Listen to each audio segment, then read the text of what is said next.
The hydraulic bathtub in the master bathroom could lift in 10 seconds flat, revealing a tunnel to the sewers below. But Victoria Gotti's mansion at 6 Birch Hill Court in Old Westbury wasn't that kind of fortress. This wasn't El Chapo's escape hatch or Pablo Escobar's hideaway. This was something far more American, far more tragic, and in its own way far more revealing about what happens when organized crime tries to go legitimate. On the morning of September 14, 2016, federal agents surrounded the 7,299-square-foot colonial mansion. Not with battering rams and tactical gear, but with boxes and evidence bags. They weren't expecting a shootout. John Gotti had been dead for 14 years. His daughter Victoria, the best-selling novelist who'd spent a career trying to escape her father's shadow, watched from somewhere inside as agents swept through every room of the house that reality television had made famous. What they were looking for wasn't drugs or weapons. It was paperwork, tax records, evidence that the Gotti name, even in the 21st century, still meant the same thing it always had. And when the agents finally left that afternoon, they took boxes of documents with them, but they left behind something far more valuable to anyone trying to understand the bizarre twilight of the American Mafia. They left behind a $3 million time capsule that would sit, untouched and rotting, for the next 8 years. Victoria Gotti never went back to that house. Neither did her 3 sons, Carmine Jr., John, and Frank. The family simply left. They abandoned luxury Italian leather sofas and gold-plated dolphin faucets. They left behind 2 locked safes, their combinations known only to them. They walked away from hundreds of books lining custom shelves, from family photographs still hanging on walls, from Gucci suits worth thousands of dollars stuffed into closets. They left cars in the garage and dishes in the cabinets. The basketball court where her sons had played while A&E cameras rolled for Growing Up Gotti slowly surrendered to weeds. The tennis court cracked. The pond grew murky. And behind a bookshelf on the 2nd floor of the guest house, accessible only to those who knew where to push, a secret room remained sealed, its contents a mystery that would fuel countless YouTube videos and true crime speculation. The house wasn't just abandoned, it was frozen. Like someone had pressed pause on a life of wealth and privilege and simply never pressed play again. For anyone who'd followed the Gotti saga, from John Gotti's flamboyant reign as the Dapper Don to Victoria's attempts at literary respectability and reality TV fame, this ending felt both shocking and inevitable. The question wasn't how it happened. The question was how it took this long. Victoria Gotti was born on November 8, 1962 in Brooklyn, New York, the daughter of John Joseph Gotti and Victoria DiGiorgio. By the time she was old enough to understand what her father actually did for a living, he was already deep into the Gambino crime family infrastructure, working his way up through gambling operations, hijackings, and the occasional murder. John Gotti wasn't subtle about his ambitions. He wore those $1,800 custom suits and walked down 101st Avenue in Queens like he owned the neighborhood, because in many ways, he did. The Bergen Hunt and Fish Social Club served as his headquarters, and by the early 1980s, everyone in the 5 boroughs knew the Gotti name meant power. When Paul Castellano, the then boss of the Gambino family, was gunned down outside Sparks Steakhouse on December 16, 1985, along with his underboss Thomas Bellotti, the power vacuum lasted approximately 5 minutes. John Gotti stepped in, and the Gambino family entered its most profitable and most public era. Under Gotti's leadership, the family generated somewhere between $500 million and $700 million annually from illegal activities. Gotti himself pulled down $10 to $20 million every year. Cash money that flowed through restaurants, construction sites, unions, and gambling operations across the tri-state area. He was untouchable, beating case after case, earning the nickname the Teflon Don, because prosecutors couldn't make charges stick. And Victoria, his daughter, grew up watching all of it. She wasn't just watching from the sidelines, though. Victoria was smart. She graduated from St. John's University, and unlike most mob children who either dove into the family business or ran as far away as possible, she chose a third path. She became a writer. In 1991, she published a book about women and heart disease, inspired by her own struggles with mitral valve prolapse and ventricular tachycardia. It was legitimate work, the kind of thing that could have launched a respectable career. She worked as a columnist for the New York Post and as a reporter for WNYW, the Fox affiliate in New York. She was building something separate from her father's empire, something clean.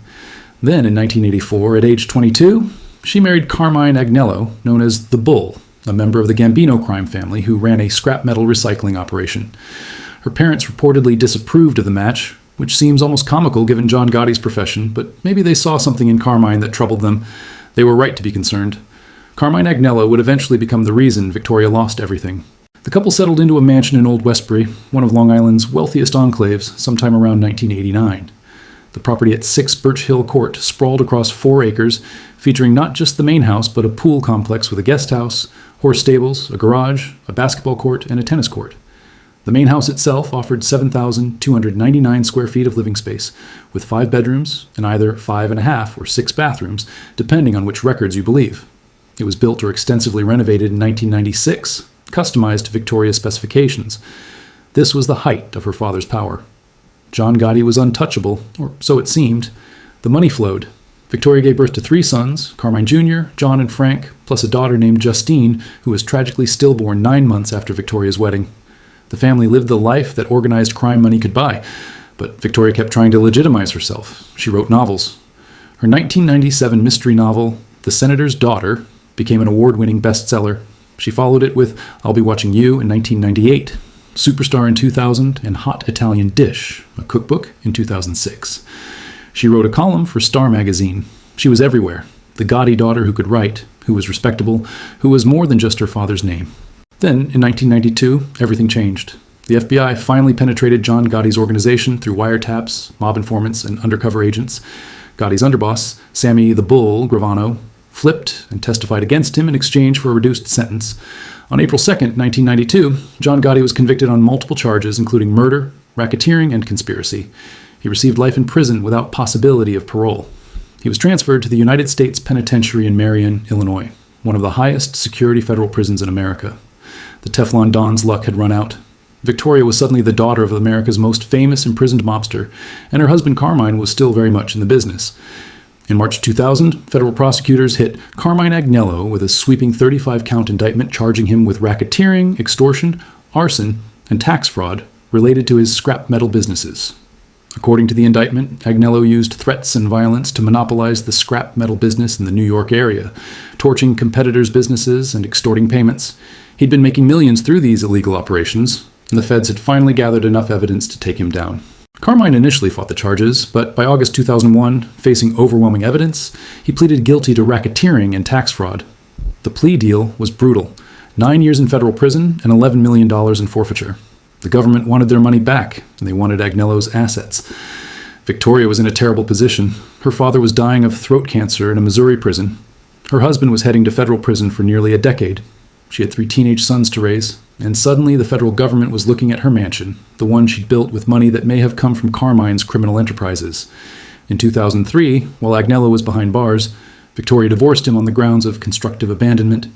The divorce gave her the old Westbury mansion, valued at approximately $3.2 million, plus $25,000 per month in support.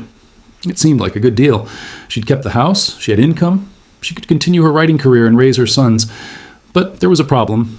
The federal government had placed a lien on the property as part of Carmine Agnello's forfeiture case. They argued that the mansion had been purchased with proceeds from his illegal activities. Victoria couldn't sell it, she couldn't refinance it, she was trapped. In 2004, A&E came calling with an offer that must have seemed like salvation.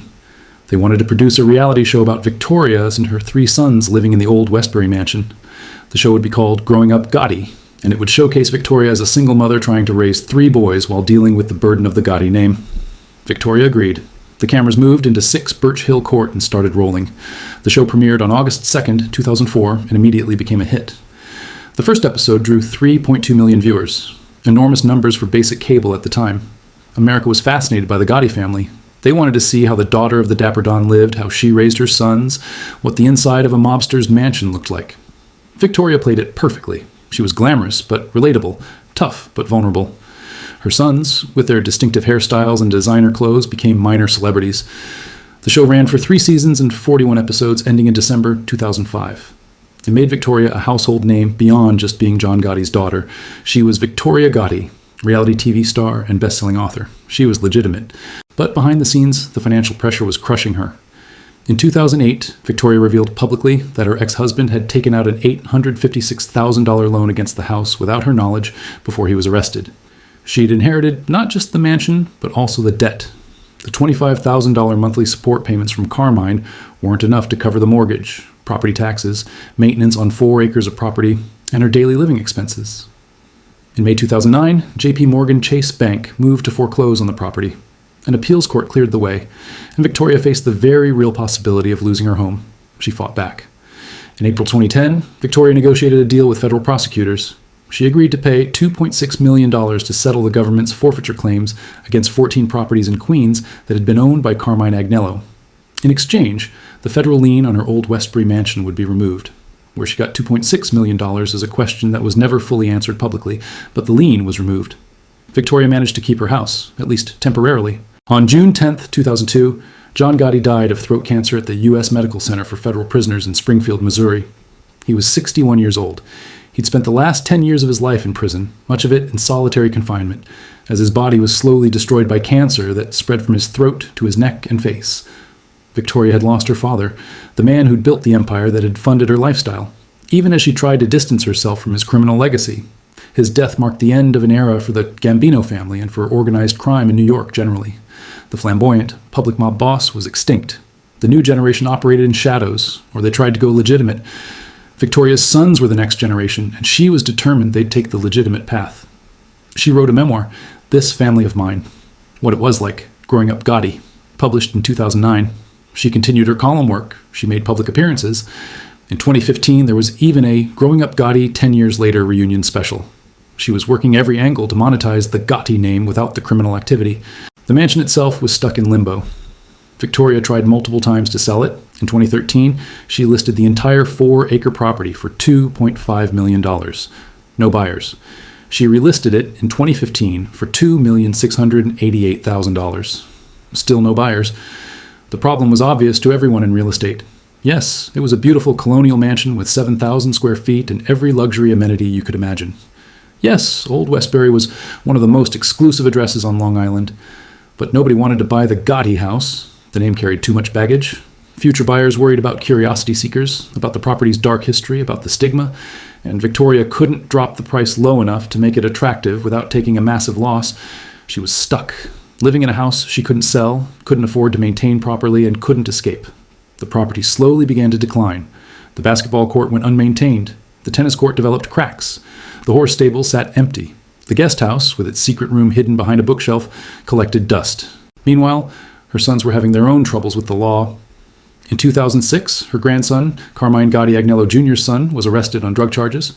In 2018, Carmine Jr. himself was charged by the Queens District Attorney's Office with running an illegal auto recycling yard and falsifying business records related to his automotive business.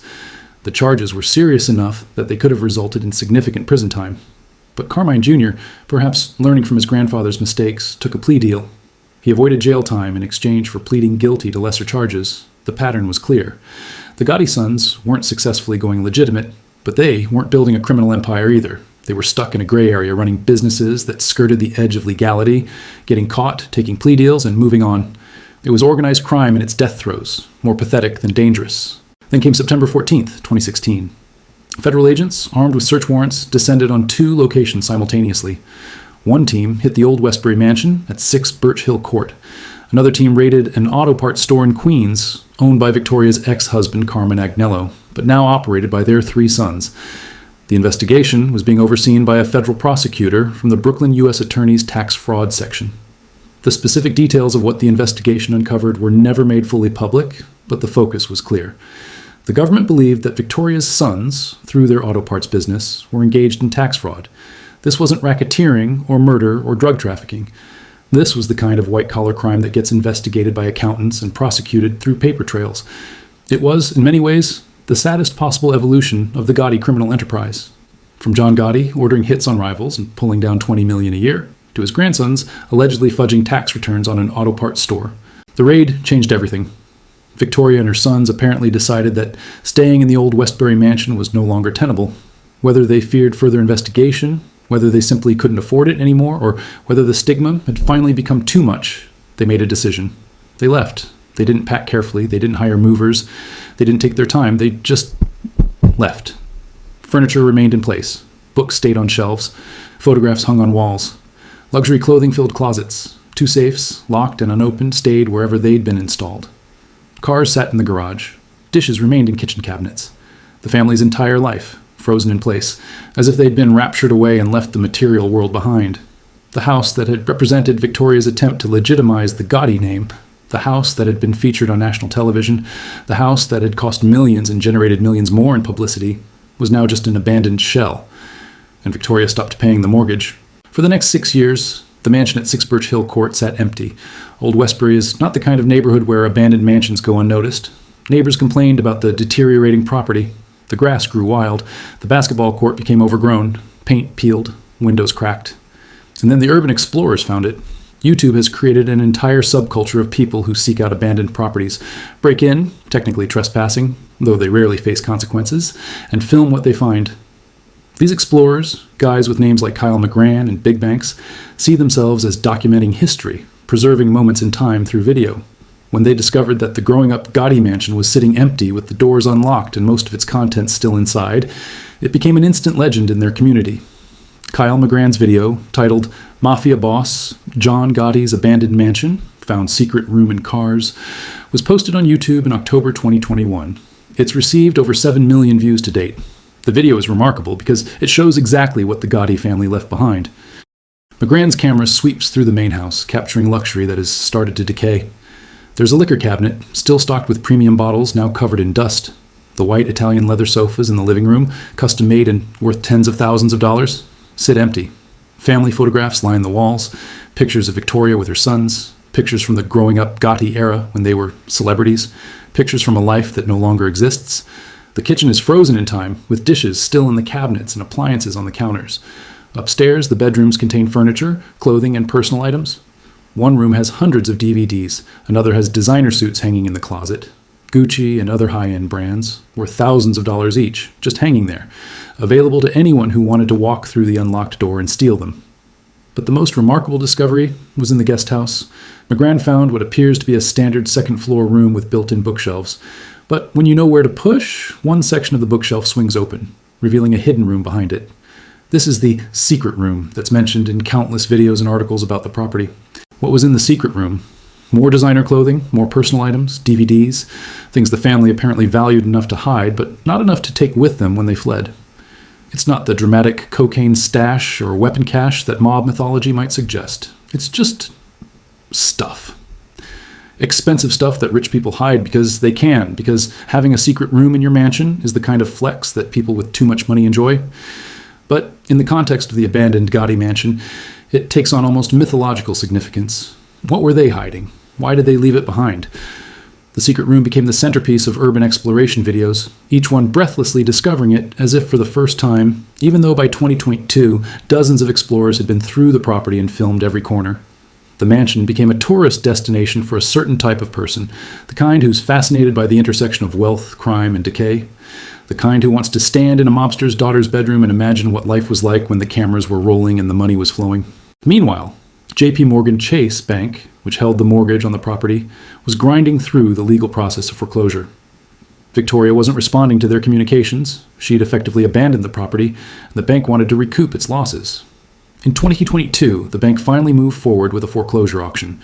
On October 26, 2022, the old Westbury mansion at 6 Birch Hill Court went up for auction. The opening bid was likely around the outstanding loan balance, and there were apparently no other serious bidders. J.P. Chase itself bid $2,650,000 for the property. It was a bid designed to protect the bank's interest. If someone else bid higher, great. If not, the bank would take ownership and sell it themselves later. Nobody bid higher. On December 15, 2022, the deed officially transferred to J.P. Chase National Bank. They now own the Gotti mansion, including all the personal property left inside. This is where things get interesting from a legal perspective. In most foreclosure sales, personal property is supposed to be removed before the sale, but the Gotti family was long gone and the bank had made minimal effort to clear the property before auction. So everything inside, all those designer clothes and family photos and locked safes and expensive furniture, technically became the property of J.P. Chase. The bank now faced a problem. They'd bought a mansion for $2.65 million that nobody wanted to purchase at anywhere near that price.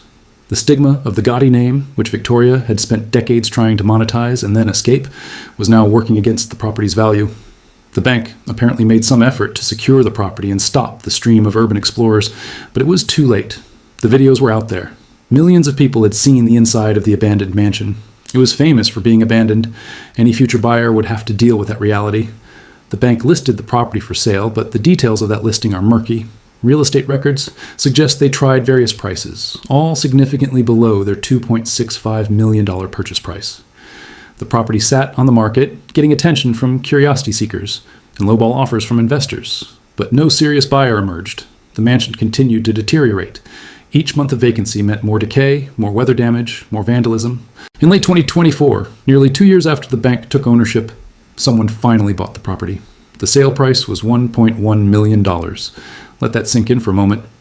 A 7,299 square foot mansion on 4 acres in Old Westbury, one of New York's most exclusive addresses, sold for $1.1 million. That's 41% of what the bank paid for it at foreclosure. It's approximately 1/3 of what the property was worth at its peak. The buyer's identity wasn't immediately made public, which is typical for controversial properties. Were they a developer planning to tear down the mansion and build something new, erasing the Gotti history? Were they a true crime enthusiast who wanted to own a piece of mob history? Were they a legitimate buyer who got an incredible deal and plans to restore the property? Real estate records haven't revealed the full story, but what's clear is that the Gotti name destroyed millions of dollars in value. The stigma was real, quantifiable, and devastating. Zillow currently estimates the property's value at $2.8 million, but that's based on comparable properties in the area. The actual market value, as demonstrated by the 2024 sale, is apparently far lower. What happened to all the stuff inside? The designer clothes, the family photographs, the locked safes, the luxury furniture, all the physical remnants of Victoria Gotti's attempt to live a legitimate life in an illegitimate mansion? When J.P. Morgan Chase took ownership, they technically owned all of it. Banks typically hire companies to clear out foreclosed properties, selling anything of value and disposing of the rest. But there's no public record of an estate sale or auction of the contents. It's possible, perhaps even likely, that much of it was simply thrown away. Those Gucci suits that were worth thousands of dollars, probably in a landfill now. The family photographs showing Victoria and her sons during the height of their reality TV fame, gone. The locked safes, their contents forever unknown unless the bank hired someone to crack them open. We may never know what was inside. The DVDs and books and dishes and all the mundane items that filled 7,000 square feet of living space. All of it, the physical evidence of an entire family's life, disposed of like garbage. There's something deeply sad about that ending. Sadder even than John Gotti dying of cancer in a prison hospital, or Victoria spending decades trying to escape her father's shadow only to lose everything after he was already dead. The mansion at 6 Birch Hill Court represented something more than just a house. It represented the possibility that organized crime money could be cleaned, that the Gotti name could be rehabilitated, that the next generation could escape the sins of their fathers. Victoria tried everything. She wrote books. She became a celebrity. She put her family on television. She divorced the criminal husband. She negotiated with federal prosecutors. She paid millions to settle claims. And in the end, she lost it all anyway. The mansion was foreclosed. Her sons continued to have legal troubles. In 2024, Carmine Gotti Agnello Jr. pleaded guilty to wire fraud charges related to obtaining $1.1 million in fraudulent COVID-19 relief loans from the Small Business Administration. He faces up to 30 years in prison, though he'll likely get far less in a plea deal. The pattern continues. The Gotti sons aren't successful criminals like their grandfather. They're not legitimate businessmen like their mother tried to make them. There's something in between, forever trapped by a name that opens doors and slams them shut simultaneously. Victoria Gotti herself has largely disappeared from public life since abandoning the mansion.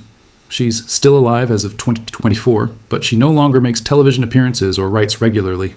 Her social media presence is minimal. She's in her early 60s now, old enough to retire, but probably not wealthy enough to do so comfortably. The millions from her books and reality TV, the settlement from her divorce, the income from her columns, all of it has apparently evaporated. She's living somewhere, presumably still on Long Island or in the New York area, but she's no longer the glamorous reality TV star or the best-selling author. She's just Victoria Gotti, daughter of a dead mob boss, ex-wife of a convicted criminal, mother of sons who can't escape their family's legacy. The Old Westbury mansion was her last physical connection to the wealth and power her father generated. Losing it meant losing the last tangible evidence that the Gotti family had ever been anything other than criminals. The broader context makes the story even more significant. The mansion's rise and fall parallels the rise and fall of the American Mafia itself. When John Gotti became boss of the Gambino family in 1985, he represented organized crime at its peak of power and public visibility. The Italian Mafia families controlled construction, garbage collection, unions, the docks, restaurants, and countless other businesses in New York City. They generated billions of dollars annually. They were a shadow government that politicians and police had to negotiate with, but that world was already dying. The RICO statutes passed in 1970 gave prosecutors powerful new tools to dismantle criminal organizations. The Code of Omerta, The vow of silence that had protected mob bosses for generations was breaking down. Sammy the Bull Gravano wasn't the first mob turncoat, but his testimony against John Gotti, his own boss, demonstrated that loyalty was dead. After Gotti went to prison in 1992, the FBI and federal prosecutors went after the other families with renewed vigor. Boss after boss went down. The public, flamboyant mobster became extinct. The ones who survived went underground or went legitimate. Victoria Gotti's mansion was supposed to represent that transition to legitimacy. The daughter of a mob boss could be a best-selling author. She could be a TV star. She could raise her sons in an old Westbury mansion, and they could be legitimate businessmen. The criminal money could be cleaned through a generation or two of legitimate enterprise. It happens all the time in America. The robber barons of the 19th century, the bootleggers of the Prohibition era, countless criminal fortunes have been legitimized over time. But the Gotti name was too notorious. John Gotti had been too public, too flamboyant, too much the tabloid celebrity mobster. Victoria could never escape that shadow, and neither could her sons. The mansion became a prison of a different sort, a gilded cage that trapped them in their family's history. When the FBI raided in 2016, it was investigating tax fraud, not murder or racketeering. The Gotti criminal empire had been reduced to dodging taxes on an auto parts store, but even that was too much. The name was poison. The family had to flee. What makes the Victoria Gotti mansion story fascinating is how perfectly it encapsulates the death of a certain kind of American dream, the criminal dream. For most of the 20th century, organized crime offered an alternative path to wealth and power for people who were excluded from the legitimate economy by poverty, discrimination, or circumstance. Italian immigrants, Irish immigrants, Jewish immigrants, African Americans all built criminal organizations that generated enormous wealth. The deal was simple. You took the risk, you paid the price if you got caught, but if you were smart and lucky, you could get rich and powerful. Your children could be legitimate. Your grandchildren could go to Harvard. The criminal past would fade into family legend, something vaguely embarrassing that nobody talked about. The Gotti family was supposed to follow that path. John Gotti took the risks and paid the price. He died in prison. But Victoria and her sons should have been able to move on. They had money. They had opportunities. Victoria had legitimate talent as a writer. But the modern surveillance state, the power of the federal government, the persistence of the RICO statutes, and the eternal hunger of the media for mob stories made escape impossible. The Gotti name was too famous. The history was too recent. The federal government wasn't going to forget. And so the mansion at 6 Birch Hill Court sits in Old Westbury, now owned by whoever paid $1.1 million for it in 2024. The new owners, whoever they are, face a choice. Do they embrace the history, turn it into a mob museum or a tourist attraction? Do they erase it, tear down the mansion and build something new, removing every trace of the Gotti family? Or do they try to ignore it, renovate the property, move in, and hope that eventually people forget? Given how famous those YouTube videos have become, given how many millions of people have virtually toured the abandoned mansion, forgetting seems unlikely. The property will probably always be known as the Gotti Mansion, the place where Growing Up Gotti was filmed, the house that Victoria had to abandon after the FBI raid. That history is now part of the property's permanent record, lowering its value and limiting its potential uses. Real estate agents call it stigmatized property, and it's incredibly difficult to sell. There are lessons in this story that go beyond the Gotti family. One is that in modern America, the federal government always wins eventually. John Gotti beat cases for years, earning the Teflon Don nickname, but he still died in prison. Victoria wasn't even charged with crimes, but she lost everything anyway through civil forfeiture, liens, and financial pressure. Her sons avoided serious prison time through plea deals, but they're forever marked men, unable to build legitimate businesses without federal scrutiny. The government's patience is infinite, and its resources are nearly unlimited. You can win battles, but you can't win the war. Another lesson is that television fame is a double-edged sword. Growing up, Gotti made Victoria and her son celebrities, but it also put a spotlight on their finances and activities. The show probably contributed to the federal interest in their auto parts business. Would the FBI have bothered investigating relatively small-time tax fraud if the suspects weren't famous? Maybe not. The visibility that Victoria thought would legitimize her family instead made them targets. A third lesson is about the nature of wealth and value. The old Westbury mansion was worth over $3 million at its peak. It sold for $1.1 million after just 8 years of vacancy.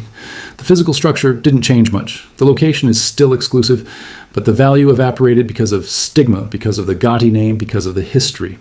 Wealth isn't just about money or property.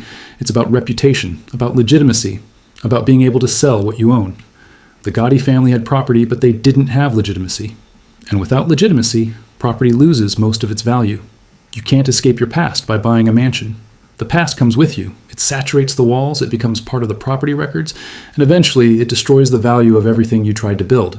The secret room behind the bookshelf in the guest house is perhaps the perfect metaphor for the entire story. It's exactly the kind of thing a mob family would have, a hidden space for valuables or contraband. But when urban explorers found it, there was nothing particularly valuable or incriminating inside, just more designer clothes and DVDs. The secret room was empty of secrets, just like Victoria Gotti's attempt at legitimacy was empty of real substance. She wrote novels and appeared on television, but she was still living on money that came from her father's criminal empire and her husband's racketeering conviction. She tried to hide the criminal origins behind a bookshelf of legitimate activities, but the hidden room was always there, and eventually someone was going to find it. When the FBI raided in 2016, they found what they were looking for. Not hidden cash or weapons, but evidence of ongoing criminal activity by her sons. The hidden room, literal and metaphorical, contained exactly what everyone expected it to contain. In the end, the abandoned Victoria Gotti mansion with its $2.65 million secrets left behind after the FBI raid is a story about failure. It's about the failure to escape your family's history, the failure to legitimize criminal money, the failure of the American dream that says anyone can reinvent themselves. Victoria Gotti tried harder than most to escape her father's shadow. She had talent, she had money, she had opportunities, but the Gotti name was too heavy to carry. It crushed her under its weight. The mansion was supposed to be a symbol of success, of the transition from criminal to legitimate. Instead, it became a symbol of collapse, of abandonment, of the inevitable gravity that pulls criminal families back down no matter how high they try to climb. The house sits there still, its value destroyed by history, its rooms echoing with the memory of a family that tried to be something they weren't and failed spectacularly,